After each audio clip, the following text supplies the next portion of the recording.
shortly after 10 o'clock in the evening on May the 10th, 1943, a tremendous explosion shook the heavens, and a brilliant, blinding flash of light illuminated the countryside, lighting up mountains many miles to the rear. So goes an eyewitness account from a World War II explosion, but it's not from a great battlefield, such as the beaches of D-Day or the like, nor does it relate to the only German bombing of Ireland during World War II, when Dublin and the surrounding counties were attacked in 1941. Instead, this is the forgotten story of the devastation that took place on the remote beach of Ballymanus, County Donegal, an explosion that inflicted horrific losses on a rural community. However, we need to retrace our steps somewhat, as this episode begins in an unusual place, the story of a family photograph forgotten for decades. The idea for this show began with a series of photos taken by my grandfather nearly 75 years ago on the island of Inishmaan in the summer of 1942. Inishmaan is one of the 3 Aran Islands situated off the west coast of Ireland and faces out onto the Atlantic Ocean. The 3 islands are Gaeltacht areas where the Irish language is still spoken on a daily basis. In the 1940s, these remote islands had changed little during the 20th century. This was the world that my grandfather, Eamon Costello, captured in this series of photographs. Eamon, a man who had died before I was born, had a love of the Irish language and culture. He travelled to Inishmaan to immerse himself in what many regarded as the essence of this culture, unspoiled by modernity. He surely wasn't disappointed.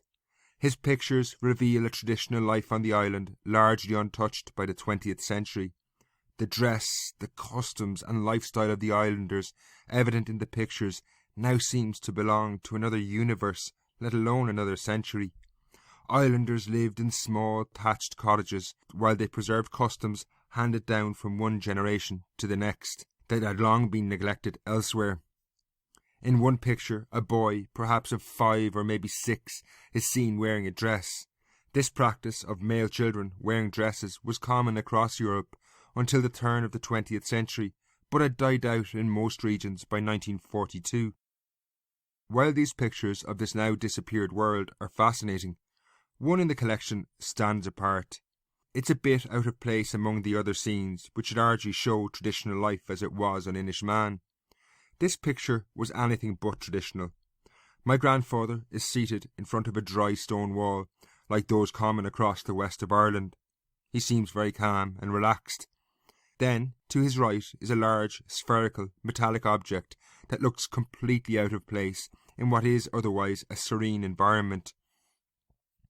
Measuring around a metre in diameter, this object is a sea mine from World War II. My grandfather's right arm is resting on one of the several detonators that protrude from the surface. Once pressed, these detonators triggered a pretty considerable explosion, given there was around 200 kilos of explosives packed inside the mine. Now, when I first saw the picture, it seemed quirky and maybe symbolic of Ireland during World War II. During the war from 1939 to 1945, Ireland remained neutral, while the conflict erupted on all sides. Indeed, in that summer of 1942, as my grandfather visited Inishmaan, darkness loomed on all horizons. Out in the steppes of Russia, over 250,000 German soldiers were bearing down on the city of Stalingrad, and a Nazi victory over the Soviet Union seemed inevitable. In North Africa, in the blistering desert summer sun, the Allies were on the retreat, having been hounded back around 500 kilometres across the sands of the northern Sahara Desert. They had only prevented the Nazis capturing the Egyptian port of Alexandria in a desperate struggle at the First Battle of El Alamein. Then to the west, the Battle of the Atlantic had raged. The entry of the United States of America into the war on the Allied side in December 1941 had seen this battle for control of the Atlantic shipping lanes intensify. In this crucial battle, the Nazis seemed to be also gaining the upper hand in 1942 by inflicting heavy losses on Allied shipping. While all this was going on, the Irish Free State stubbornly remained neutral, refusing to lend support to either side. In this context, the picture of my grandfather intrigued me. I thought it perfectly encapsulated Ireland during the war.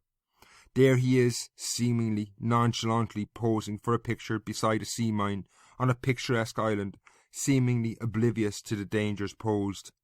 Indeed, the picture reinforced the idea that this tranquil island off the west coast of Ireland was perhaps the best place to spend the war. However, when I did some research, I quickly found that this assumption was far from true. While Ireland's most isolated and rural communities were far from conflict zones, they still faced considerable risks, far more than most in Ireland, in fact. Many communities in the west of Ireland lived in fear during the early years of the war in particular. The cause of their fears was the hundreds, maybe even thousands of sea mines, like the one my grandfather posed beside, which had washed ashore. All too many of these exploded, and there were casualties, some really horrific, as we shall see. To understand this, we need to return to 1939, when war in Europe broke out. On September the 1st, 1939, the Second World War in Europe began. Tensions had been building throughout the 1930s, but when the German army invaded Poland, this proved to be the decisive moment. 2 days later, the United Kingdom and France declared war on Germany. Controversially, as I've said, the government of the Irish Free State decided it would remain neutral. Even when the war intensified, the British and American governments put huge pressure on the Free State government to back the Allies. Ireland's deep water ports were strategically very important, but the De Valera government refused. That said, the entire island wasn't neutral. The 6 counties in Northern Ireland, as part of the United Kingdom, were at war, and Belfast was targeted by the German Air Force, the Luftwaffe. However, even the southern 26 counties did not emerge completely unscathed. On one occasion, German bombers hit targets in several counties across Ireland. It is generally thought that these attacks were accidental, with pilots either thinking they had reached British cities or were possibly dumping explosives to lighten their load for a journey home. While a few people did die in these attacks, it's not widely known that in fact sea mines killed far more Irish people during the war. It had been clear that once war broke out between Britain and Germany in 1939, that naval war would be hugely important, and key to any naval war would be sea mines, which could be used to close shipping lanes to enemy fleets. As early as 6 days into the war, on September the 9th, 1939, the fear of sea mines had already seen the price of fish in Dublin's markets increase. It was reported that Dublin fishermen were fearful of venturing into the strategic shipping lanes of the Irish Sea. While such fears were almost certainly premature, it's difficult to imagine how the Germans could have mined the Irish Sea that quickly. In the following years, the fears of fishermen were materialised. The British Navy soon began laying what was known as the Northern Barrage. This consisted of several 100,000 sea mines in a vast arc from Germany all the way to Iceland. By August 1940, the German Navy announced they had in turn mined the Irish Sea in an effort to impose a total blockade to starve the British into submission. This in effect now saw Ireland surrounded by what were floating bombs. While they were usually moored to the sea floor, they still broke free and ocean currents carried them to the Irish coast. Now, if people in Ireland were unaware of the dangers of sea mines, within weeks of the war beginning, Irish papers started to carry stories that highlighted the realities of the dangers posed. On December the 12th, 1939, the SS Inverlyn struck a mine and was badly damaged. Her captain was a Belfast man, while the second officer was a certain H.P. Cullen from Dublin. They were both safe, while a third Irishman on board, Charles Nugent from Navan, County Meath, was hospitalised. Only a few weeks later, sea mines claimed the first Irish lives. William Kennedy, a Belfast man, and his son Norman, who was on his maiden voyage, were killed when the freighter the Box Hill was sunk, and then, only a week later, a Waterford man, David Butler, was killed when the oil tanker British Liberty sank after a mine holed her. However, within less than a year, people soon found that even those who never left shore were vulnerable. While sea mines were anchored to the ocean floor, as I mentioned earlier, they frequently broke free and presented very real dangers. The first record of a mine near the coast was from February 1940, when one was spotted floating in Cork Harbour. The Irish Army was quickly dispatched, and they detonated the mine in a controlled explosion. However, this was only the beginning. Sea mines soon became a common occurrence along the south and east coast, and in particular the coast of Wexford. In late January 1940, perhaps having been broken free in winter storms, dozens of mines drifted ashore in Ireland. In Wexford, several houses along the coast were damaged when mines were detonated by hitting cliffs or seawalls in ports. The impact was considerable. When one sea mine exploded along the coast of Howth in North Dublin, it blew an estimated 50 tons of rocks 250 feet into the air.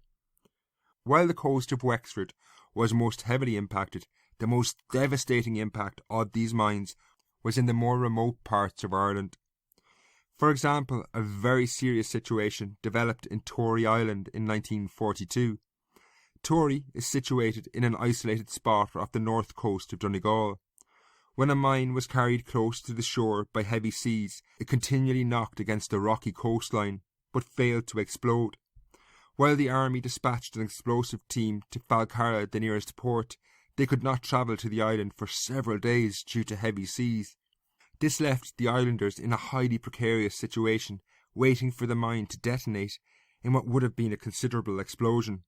On that occasion, the army eventually reached the island and detonated the mine, but this was not always possible.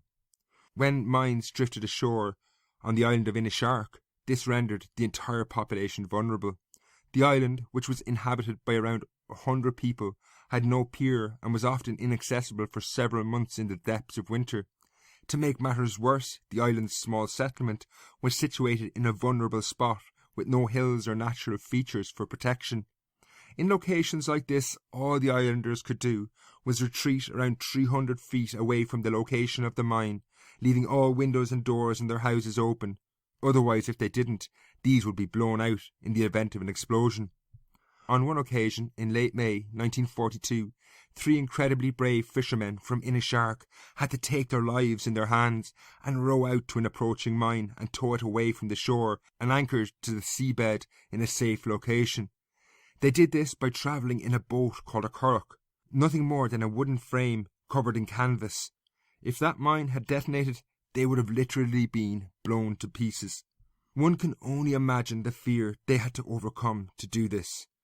While they managed to carry out this task successfully, that mine was only one of several that came ashore in May 1942, and sadly another in the same area caused the first major tragedy. This took place a few weeks before my grandfather set out for Inishmaan in that summer of 1942.